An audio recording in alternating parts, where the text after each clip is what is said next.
ว่าศีลนั้นบ่เสมอกันแบบใดผู้หนึ่งจิตใจสูงผู้หนึ่งจิตใจต่ำนั่นคือศีลบ่เสมอกันศีลมันเป็นสิ่งที่ว่าเครื่องข่มกิเลสบ่ให้เฮ็ดบาปทางปวงจิตผู้หนึ่งมันอยู่สูงแบบใดคือเขามีเมตตาต่อผู้คนและสรรพสัตว์บ่เบียดเบียนทางกายวาจาใจอันนั้นจิตอยู่สูงแล้วคันจิตผู้อยู่ต่ำคืออาฆาตพยาบาทเบียดเบียนคือราคะโทสะโมหะโลภะอันนั้นจิตคืออยู่ต่ำคือตกนรกนี่แหละเขาเอิ้นว่าศีลบ่เสมอกันถ้าศีลคนมีศีลจะบ่เบียดเบียน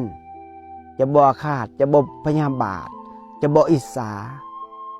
จะบ่ริษยาผู้อื่นเขาเอิ้นว่า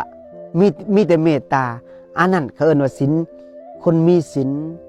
คนอยู่สูงเลี้ยวเห็นหมดนี่เปรียบเสมือนคือตอนนี้เฮาอยู่สูงนี่อยู่ในจอมภูนี่ตอนนี้เลี้ยวเห็นทางต่ำเลี้ยวเห็นหมดว่าต้นไม้ต้นนั้นมันเหี่ยวมันเฉา